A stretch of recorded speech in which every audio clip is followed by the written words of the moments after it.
Folks, hello and welcome to the Danswers podcast. I'm your host, Dan Donohue. We are back from the road just for about 3 days. I'm in Los Angeles at the beautiful, beautiful apartment. And every time I come back to this apartment from the road, I walk in that door and I look around and I go, man, how lucky am I to live in a 10-foot by 10-foot space that always smells a little bad. It really helps you appreciate what you have. Which for me is so little. It's almost nothing.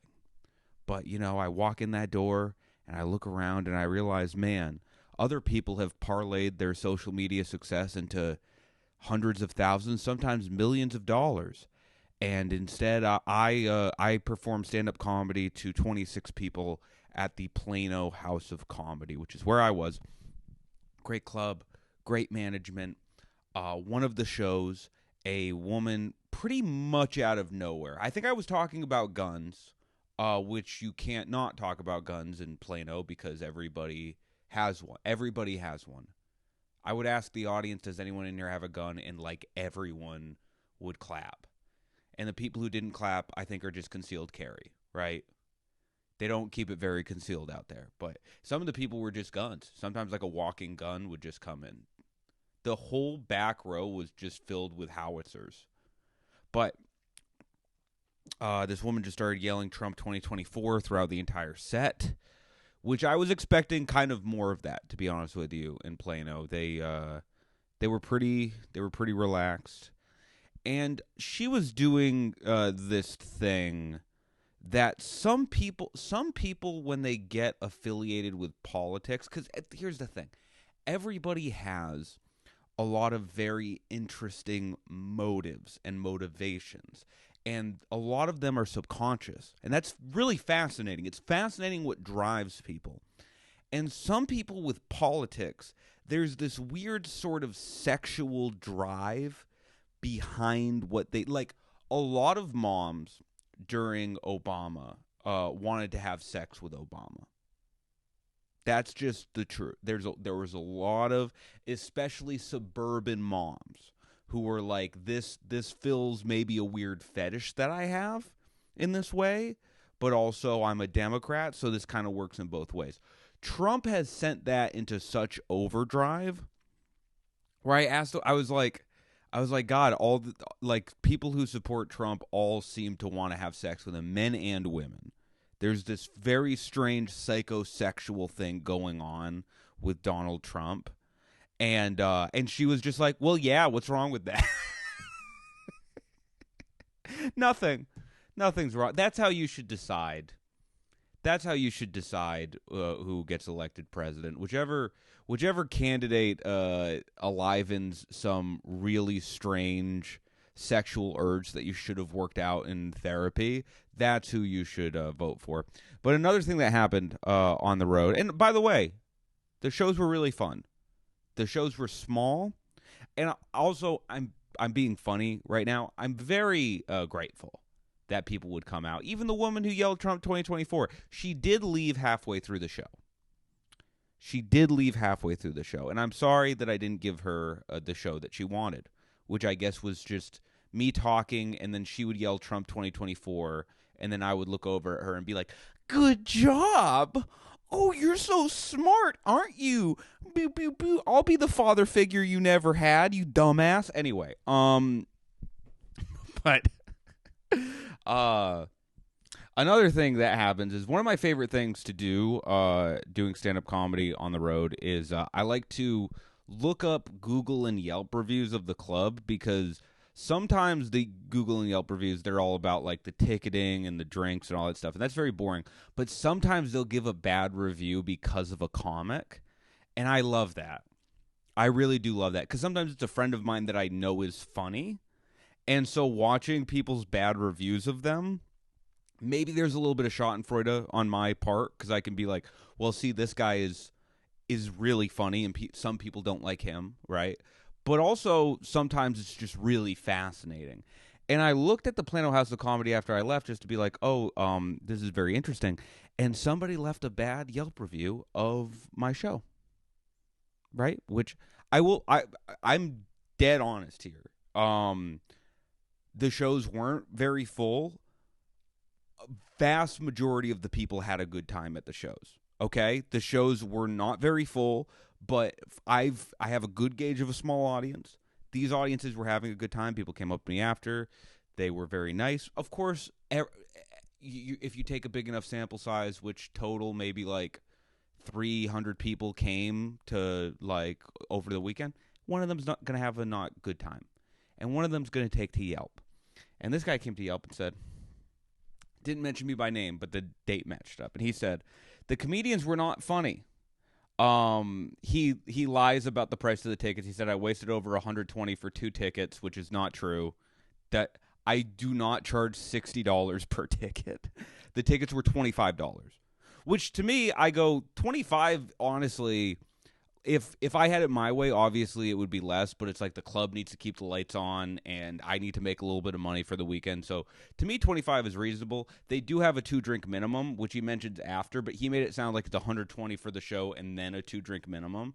I don't have control over the 2-drink minimum. And again, the club needs to, keep the lights on. So that's just how they are. When I start doing theaters, it might never happen. But when I start doing theaters, it's never gonna happen. I'll figure out the 2-drink minimum, but that's not up to me. And then he said, stay at home and watch a comedian on Netflix, which there's a lot of great comedians on Netflix. And this person is entitled to their opinion. A lot of comics would come up on their podcast after reading a negative review like that, and they would like slander the person who would leave a negative review. I'm not going to do that.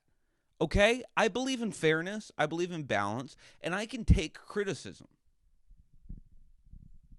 This person reviewed one other thing, and it was a divorce attorney. An excellent divorce attorney with great mediation skills. I got a great settlement which protected my assets. So this is what this person's life is like. I'm not making a judgment on this guy, okay? I think divorce is really important. Interesting that, a guy who lives in Texas, a very evangelical stronghold, would get a divorce. Seems probably against the religion that you were taught to follow when you were a kid. But here's the thing about this guy. He's probably made a lot of, let's say, justifications for his non-Christian actions, which led him to the kind of person he is now. And I'm not making a speculation on that person. I'm just saying the 2 reviews this guy has is that he didn't like my comedy and his wife left him. And those might be unconnected. Those might be 2 completely disjointed things. And I really do wish this person the best. I'm really sorry that my comedy couldn't make you feel better about your horrible life decisions. I'm really sorry that my stand-up didn't fill the black hole in your soul that is left by the fact that, you couldn't keep a marriage together as a failure. Maybe as a man, I don't really know. Although I do see your name, I'm not going to put it out there because I have dignity, unlike someone who would go on Yelp after watching a comedy show. But here's the thing, man. I really am sorry. I'm really sorry you didn't like the comedy show that you saw. I wish I could do material that was more suited to you, right? Like, here, let me do some right now. Let me do some material suited to this person. Man, fellas, you ever be making dinner for one? Hey, fellas, you ever eat a hungry man dinner by yourself and you forget to put the TV on to drown out the thoughts that have been festering in your mind over years of poor decisions? Oh, I'm sorry. Let me try again. Fellas, you ever see your kids for the first time in a month?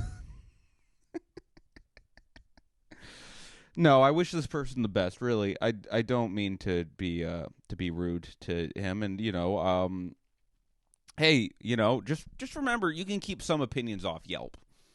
I think as grown adults, we should probably realize that we can keep some opinions off Yelp. Or, if you want to say that the comedians weren't funny, I'm really sorry that I didn't do more material about your situation. I It's hard for me to relate to your situation because my life hasn't fallen apart. So that's my bad. I really do wish, who knows, maybe in 10 years my life will be half as bad as yours, which would still be really terrible. But thank you for the feedback. I really do appreciate it. I will weigh your feedback with the literally hundreds of people who had a really great time at the show, and I'll gauge my material, right? I'll do a big portion at the end where, I talk about just what it's like to live in a condo by myself. Is that too mean? I'm I'm joking, by the way. Okay, my dad was a divorce guy, and then he died. Okay, so I grew up. I'm the son of divorce, so in a way, it's like I get to talk about these sorts of things, right? I grew up in it. But anyway, we've been having a good time. And the Plano, Texas, man, it is so good and fascinating to be in a place like Plano, Texas. Literally, I mean, in some ways, the opposite of Los Angeles, California. Let me tell you the ways that it's the opposite. Voting wise, completely the opposite. Gun ownership wise, completely the opposite. And by the way, Los Angeles likes to think it's very different than Plano, Texas, and Plano, Texas likes to think it's very different than Los Angeles. But here's a way in which they're both very similar, is that they are both just Starbucks and Chipotle. Yeah, we kind of let that happen, didn't we, folks, as a country? We sort of slowly just let every single place become an outdoor mall with Starbucks, Chipotle, Chipotle, Chipotle, Starbucks in a row. Every now and again, there's a Michael's. Every now and again, there's a Walmart. Nowhere is independently owned, right? That's kind of gone. Someone who has a dream and opens a storefront for themselves, we kind of let that go away. We let that go away. Now it's literally like a Taco Bell will open up near a Chipotle, and people will be like, we need to save the Chipotle. The Chipotle was a cornerstone of this community. And that's how everywhere in the entire country, save a couple of places, is. And it's unfortunate. And, I try to not go to those places. I try to, and I'm not patting myself on the back here at all, because I absolutely go to chains sometimes, and I order stuff off Amazon sometimes. I venture to try not to, but I'm a part of the system too. This is me not critiquing you if you go to those places. It's me maybe urging people that if there is an independently run business, is it the worst thing to do to go there? I went to a restaurant to get coffee because it was the only place that was not Dunkin' Donuts or Starbucks, and the coffee was terrible. And literally in my mind, this is how, like, devoid of not morality. I think I do have a vague sense of morality, but like devoid of power my decisions are. I was like, you know what? I will suffer through bad coffee in order to support this small business that will certainly fail anyway. And that was me. I felt good about myself from that. I really did. I really was like, Dan, you did something here. You really did something having really bad coffee and then getting Uber Eats twice. Ugh, what a piece of garbage I am. But there was nothing else in walking distance, and what are you going to do? What else can I say about Planet? Oh, there was a graveyard in the middle of the shopping center. This was what I wanted to talk about. In the middle of this complete outdoor mall, where it was just every kind of chain store that you could imagine, there was a graveyard that was clearly there before development that maybe they just couldn't, I don't know, I don't know what you do with a graveyard if you're developing around it. I don't know if there is a way to move it. I think there is, but obviously, who wants to do that job? So they just left it there. I hope it wasn't the other way around. I I hope they didn't make an outdoor shopping mall and we're like, this would be a good place to put grandma. Grandma loved Chipotle.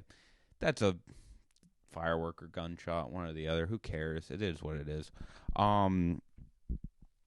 Listen, if I get shot doing this podcast, it will only result in the most watched clip in this podcast history. 500 views. But I just saw that graveyard and I was like, man, if I ever get buried somewhere, which won't happen, by the way, this is actually a great place to leave a will. In podcast format, I feel like this is because this will stand the test of time. This is illegal, so this is the will. Okay. Do not bury me anywhere. I worked at a graveyard, as some of you know. I don't want to give some poor kid some tough work for the day. I also don't really want to be cremated because I feel like that's a little bit yucky. I want you to give me the serial killer treatment. That's what I want to have happen to my body. This is actually really fun, and I'm not kidding. This is my will. I want you to give my body to maybe my fourth best friend. You're going to have to figure out who that is through like algorithms, and you see who I DM the most and who I've left out of group chats and all that sort of thing. So my fourth best friend, I want you to just leave my body on their doorstep with a note. And I want that note to say, it was Dan's wishes that you get rid of this body. You have 4 hours. The police have already been called. And I want you to do some stuff to frame this person for my death, whatever that may be. And then I want them to do what has to be done. Okay? That's where I want my body. Because I've experienced so much anxiety in my life due to my stupid brain. I want someone else to feel a very high level of anxiety. So you leave my body on one of my friends' doorsteps. They'll panic for a little bit, and then they just have at it. What? Everybody's had this thought. What they would do in that situation. I hope you've had that thought. If not, I seem pretty weird right now. Sometimes I go out on a ledge when I go, hey, this is relatable. That's so much of my life. Is just going out on a ledge being like, hey, we've all been through, and then everyone's like, no. We've all thought about what we would do if, like, we had to dump a body, right? And then everyone goes, what? Dan, you can't work in this office anymore.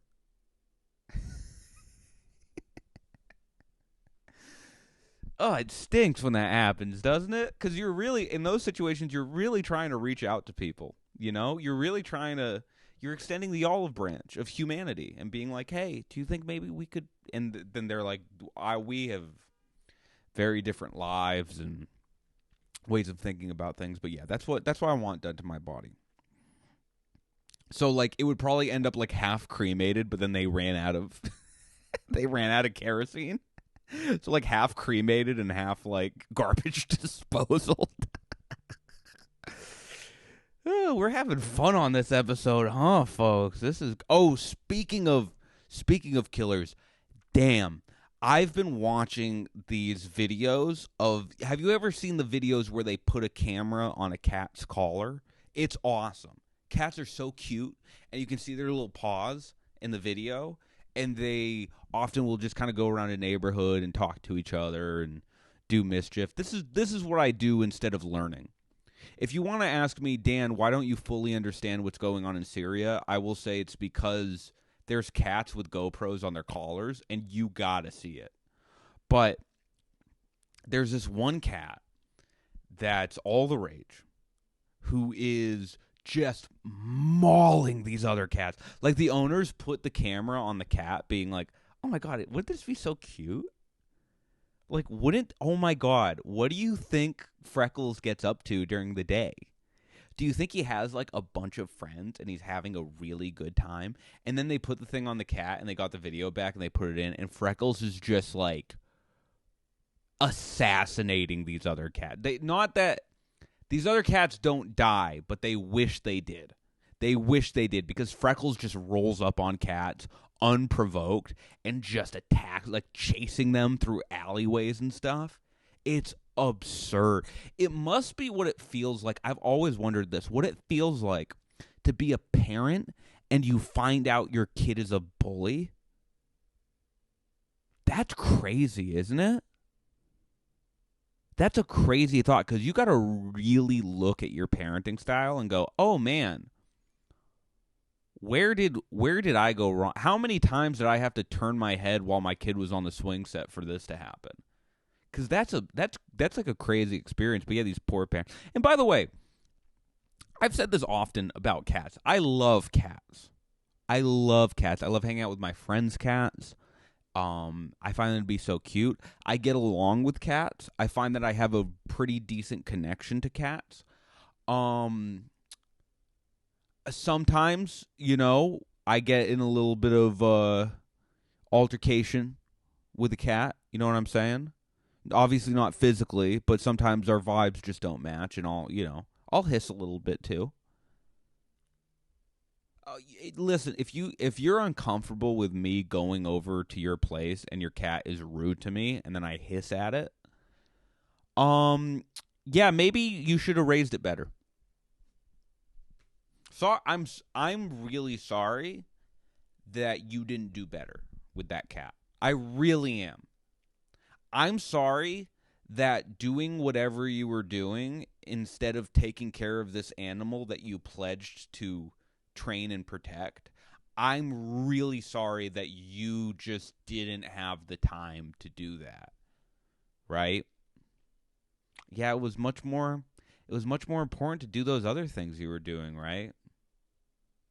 Driving around, going to see a movie with your ex-boyfriend, right? Because you guys are just friends now, even though in the back of your head you were like, if he took me into the bathroom of this AMC, I would give everything to him.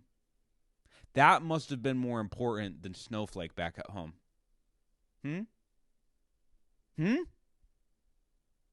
So yeah, I'll hiss at a cat from time to time. But it's really, really fascinating. Cats I love, because cats are all. It doesn't matter what kind of cat. It doesn't matter the disposition. They all have the mentalities of a serial killer, right? Dogs, crime of passion, okay? I'm not one of these people. I love dogs too. Love cats, love dogs. I'm not one of these people who sits around and goes, oh my God, if you don't love dogs, I don't love you. Hey, moron. Not everyone grew up in the suburbs, right? Sometimes people grew up in places where dogs weren't all super nice. If you don't love dogs, I don't love you. I do not respect your trauma in any way. It's like, hey. It's the kind of people who respect the dog's trauma, but not the person's trauma. Like, the dog will start barking at someone and they'll be like, I am so sorry, my dog has a lot of trauma. But if you're a person, you're like, hey, can you keep your dog away from me? They're like, you are a terrible person.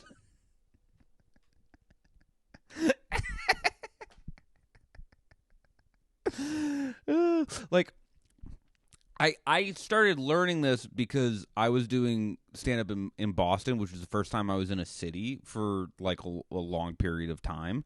And you hear people's experiences with dogs. It's like, oh yeah, sometimes there's just like an insane neighborhood dog that will chase you.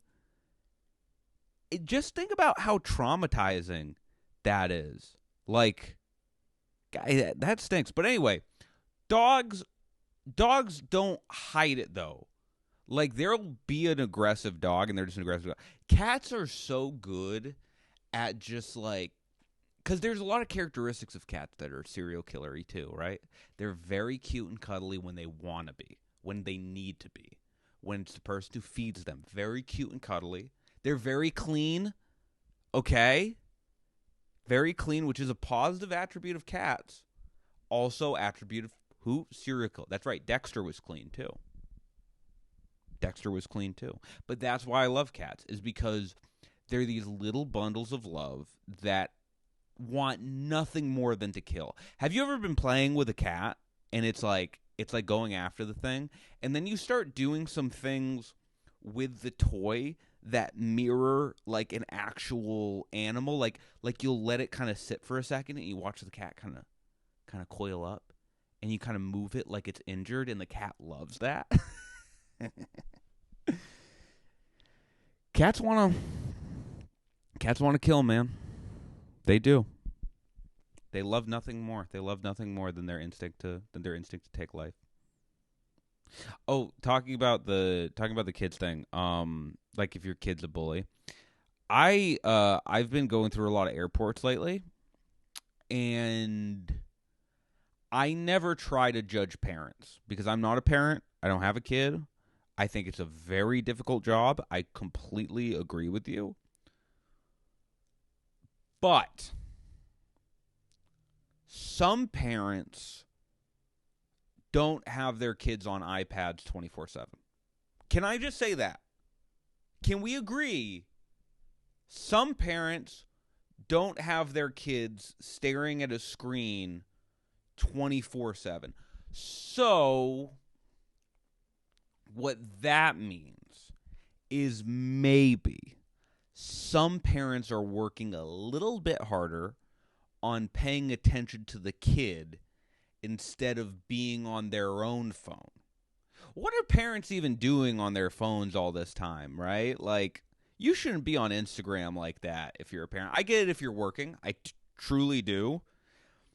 My mom, very, very hardworking woman. A lot of my childhood memories are my mom in the car with a coffee in one hand and her cell phone in the other hand while she's directing me to open up her numbers and address book. It was this big leather book, and it smelled like leather, like it was a real leather book. My mom was in sales, so she had like hundreds and hundreds of numbers. So she would have me go through alphabetically to find different people's names, and then I would tell her the number while she didn't pay attention to the road. But here's the thing. Was I in mortal danger? Yes. Could we have easily driven off the road? Completely. But I was engaged. I was engaged in a life or death struggle, actually. I was engaged in a life or death struggle to try to get the number quick enough so my mom could finally look up and look at the road for the first time in 20 minutes. And I love you, Mom. I love you, and you were working hard so I could have a comfortable life. And that is true, and I did have a comfortable life, but not when I was in the car. Let me say that. I was really uncomfortable when I was in the car. And so many people who are bad at driving, and I'm not saying you're one of them, Mom. She is. I'm not one of these people who's going to say my mom was a bad driver. She was a bad driver. But bad drivers love to do this thing. They're the most defensive. They're bad at defensive driving, but they're good at being defensive emotionally.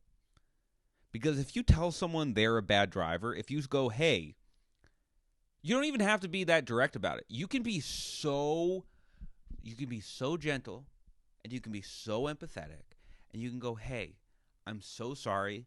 It makes me feel a little bit uncomfortable when you take both of your hands off the wheel and you steer with your knee while you look at me and not the road. You could just say that. You're not doing any you statements. You're not going, you're a bad driver. You're going, I feel unsafe when you do these things. And what does that person always say?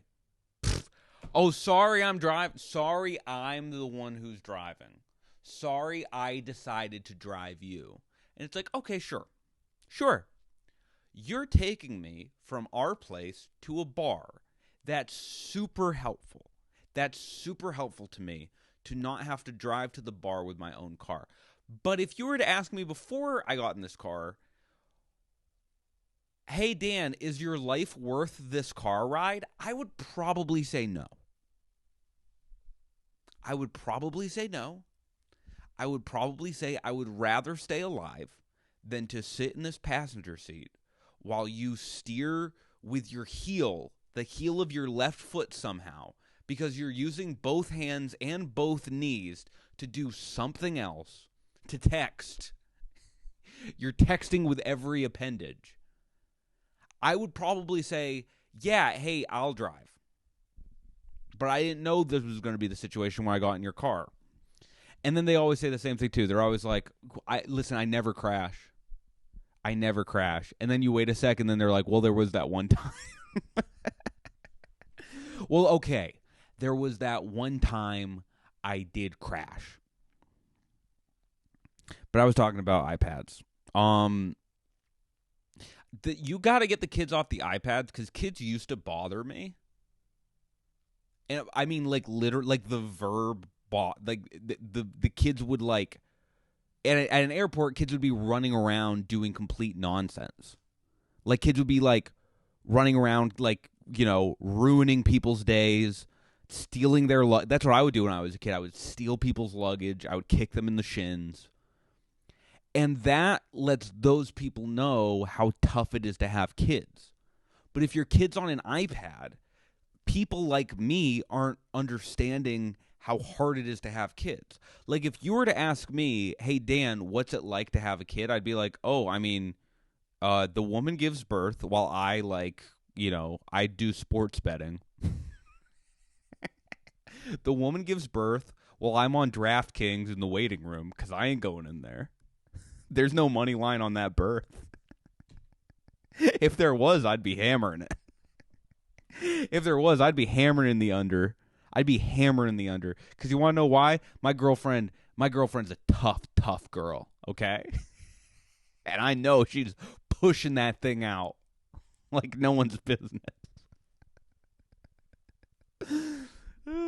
No, but I would go, oh, what's having a kid like? Your girlfriend gives birth, or your wife, I guess, if you're responsible. Ooh. Oh, yeah, my wife is pregnant. Okay, Mr. Two-parent household. But I would go my girlfriend or wife or whomever would give birth, and then the kid comes out and it cries, and then you put a screen in front of it, and then it's 14 years later, and they're alive. You know, that's what's going to happen to these kids. Is you're going to put a screen in front of these kids at 6 months old, which is what's happening now, and then at 14 years old, they're going to be alive. They're going to be alive. What kind of alive? I don't know. You rolled the dice with that. You decided to roll the dice with that. Are their eyes going to be open? Sure. Are they going to be able to make contact with other people's eyes? Absolutely not. But that's what you chose to do. So I'm just saying, get your kids off the iPad. And I know that you're trying to be polite, because if your kids are off the iPad, they're going to be running amok and causing havoc in public places. But kids running amok and causing havoc in public places is my way of knowing that I shouldn't have a kid. And now I think I could be a dad, even though I probably couldn't, because I'm on the road in Plano, Texas every other weekend. So, neither here nor there. Just thought I'd talk about that. Texas also banned. I guess that on YouTube, they restrict words that you can use. So, I'm going to say adult content online. There's a lot of websites that they banned that show adult content online. And I figured that out by reading an article about it. And not because I was lonely in a hotel room and I wanted to do the one thing that's been making me feel better. You know? I'm just kidding. But I do from time to time, you know? I'll go on there, see what's going on, you know? That's what I have to do to, like, justify my behavior. Because, like, I'm so repressed. I have to be like, this is like research. I just want to see like what other people are into. Because I'm a comedian, right? So I need to know what other people are doing online on these on these dirty, dirty websites. And then it's like 2 hours later and I'm out of breath and I've like, whatever, torn the hotel room apart. And I'm like, oh man, wow, research over. But yeah, Texas banned it. Texas is just banning the top and bottom of like every single social experience. Like they're getting rid of porn and To Kill a Mockingbird, which is just so interesting to me. Such a fascinating way of going. Pretty soon all that's going to be left is like the TV show Friends. If you want to watch anything in Texas, it's going to have to be the TV show Friends. They're going to get rid of everything else. They are. Because that's what you're giving them license to do now, which is so funny because people in Texas pride themselves on being free, and it's like, oh, cool. Like the one state where a whole bunch of stuff is illegal, where in other places it isn't. That's so interesting. That's so cool how free you guys are. They're just taking everything away from you. You want to know why? Because Texas was so afraid of like libs taking away their freedom. I'm not saying that, libs don't take away people's freedoms in certain ways. But Texas was so focused on that, they just let the evangelical church do the same thing, which is so funny. You should have been. It's a two-front war. Freedom is a two-front war, people. All sides. It comes at you from all sides. Texas was too focused on one side. They were like, you are not taking away our guns. And then evangelicals were like, how about almost every book? And you were like, I guess that's fine. I'll read my gun. That's all I need to read. The manual to my gun. There's no critical race theory in that thing. But I will say it was nice. It was nice because I didn't decide to do what I'm sure most people in Texas did, which is to just like go on every other website until you like land on Macy's Macy's.com on the bra section. But instead I just read. I read a book, and I was like, damn, I should ban these websites for myself. Again, not that I go crazy on it, but it's like, I think it is overall probably. It's a sometimes snack, folks.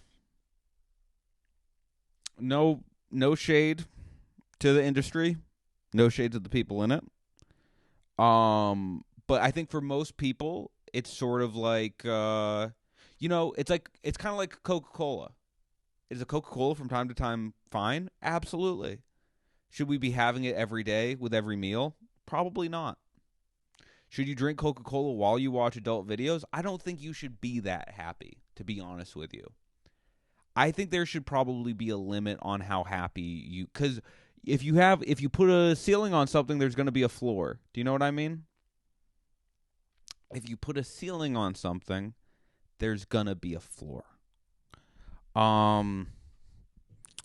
What else is going on? Man, this has been a really fun episode. Oh, I guess really quick before I keep going, which there will be more to this episode, of course, I do want to plug the Patreon. If you enjoyed the podcast, please check out the Patreon where you can ask me direct questions, and I answer them on exclusive Patreon videos. Also, please see me live at the upcoming dates. Nashville is coming up. Sacramento and Sunnyvale is coming up. Oklahoma City is coming up. All those, I list them on the website or whatever, so please check those out. Oh, I do want to talk about this. Oh, man.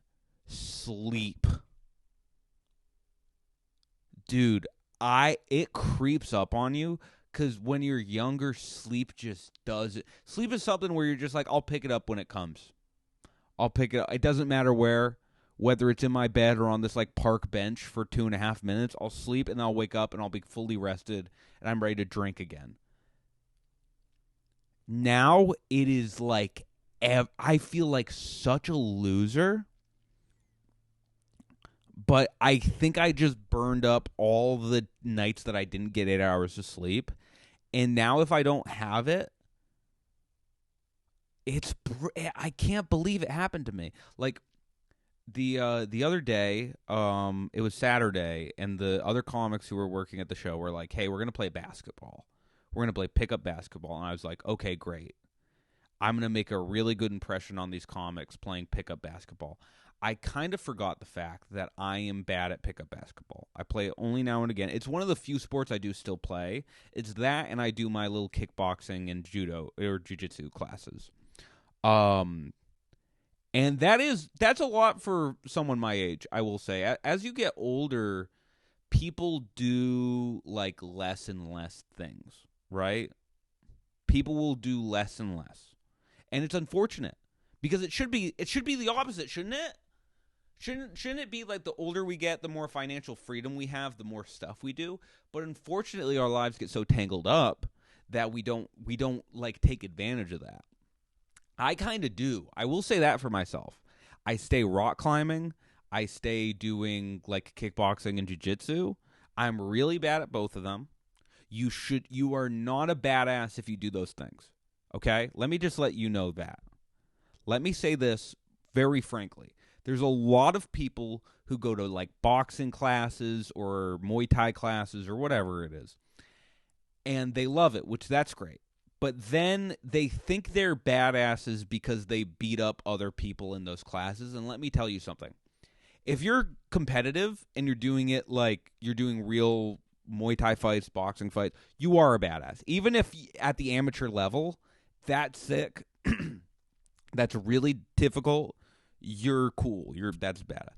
If you're beating up like accountants, because there's always one guy in these classes. I know I'm not really talking to the majority of the people who listen to this. Like, you might not be interested in this sort of thing, but it is this kind of person who just didn't get what they needed when they were younger. Like, they didn't get the I'm a cool person, or they didn't feel accomplished enough, or they didn't feel badass enough. And then they go to an adult Muay Thai class and they go way too hard and they chip the tooth of a guy who was just there to have fun and learn.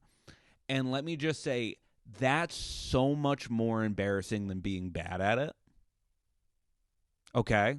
If you're a gym bully, if you're a person who goes to a Muay Thai class or a boxing class and you just like beat up people who are worse than you at it, that is so much more embarrassing than just being a person who's not very good at it but is still trying to learn it. Because at least that person has a mindset where it's like, okay, listen, I don't do this professionally, but also I'm not the biggest badass in the world. I'm just trying to get better at something. That's actually really cool. That like people who have interest in stuff as they get older is so cool to me. I always think of it like adult braces, where people will make fun of other people with adult braces, and it's like, listen to me. I think adults with braces, it means either you started making money later on, or you figured out how to get. That's badass. That's a huge flex, okay? Because those things cost as much as a Rolex a lot of the time, but a Rolex doesn't also make you feel better about yourself. So that's really cool. By the way, I have my own versions of adult braces. Like, I'm trying to educate myself because I didn't pay that much attention in school. Like, I wasn't that invested in school. That's so embarrassing. Trying to become smarter at 30, it's like I feel like I should just give up. But instead, I'm trying to like learn about like foreign policy at 30. This is American education. I'm learning about countries I did not know were countries, okay?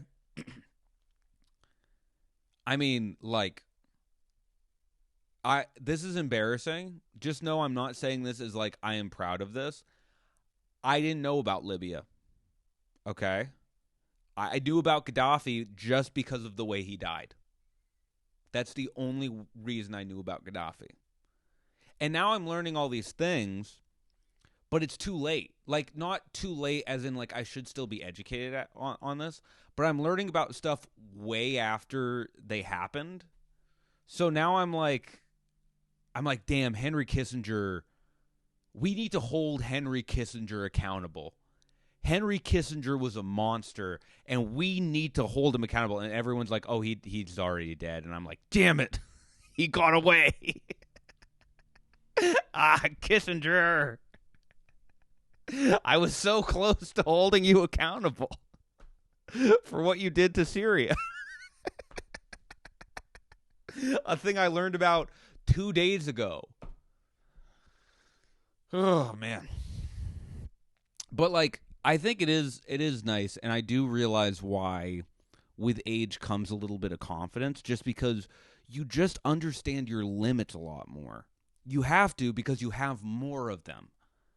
But I understand now my limit with sleep, which is like I made the mistake this weekend, which I usually don't make, where I was like, okay, I'm going to bed at like 3 and the guys are playing basketball at 10. So I'll probably have to wake up at maybe 9 just to get ready. So 3, 4, 5, 6, 7, 8, 9. That's 6 hours of sleep. So not right in my head, I'm going, oh, that's not terrible. I wake up and I go, what am I, in the army? Why am I doing this? Why am I doing this to myself? And I played basketball. I played terrible. I was completely out of it. I wasn't even like talking to people. I'm surprised I didn't someone didn't fight me. But you just got to understand those limits. And with the travel and stuff too, it's just like, man, and I'm not taking the good flights, folks. We're taking Spirit. We're taking a lot of Spirit. Okay? I'm taking a lot of Spirit. And I'm growing to like it. I like the fact that the seats are leather. It makes it feel cleaner. Okay? I like the fact that I'm trying to get away with as big a backpack as possible. It adds sort of a heist element to the experience, right? Because other planes, you can bring your carry-on. In Spirit, you have to make your carry-on. You know what I'm saying? So I have to put my camera bag in my regular backpack. It's like before people hike the Appalachian Trail, they have to cut tags off of their clothes to save weight. That's what I have to do to get into a flight that goes to Des Moines. So it's a challenge, and you can't really... You can sleep on those flights, but you're going to have a nightmare. You can sleep on a Spirit flight, but just know you're going to have a nightmare. Okay? You are going to have a nightmare. I don't know what it is. It's an energetic thing. That's why they call it Spirit. There's some evil spirits that get into your dreams when you take those flights. Okay? It sucks. It sucks waking up from a nap on a flight when you're middle seat and you go, the Hat Man. And then people next to you are like, what the hell happened? You have to either explain what the Hat Man was, or you just, go back to sleep, do it all over again. It's tough. All right, that was great. Thank you, folks, for listening to the podcast. Please subscribe on whatever thing you're listening to. See me live, for the love of God. I know the desperation has sort of accumulated over time. Please see me live. Please. The shows are good. I'm a good comedian. Please see me live. And thank you so much for watching. Subscribe, like, all that stuff. And join the Patreon. All that said, thank you, and have a good one.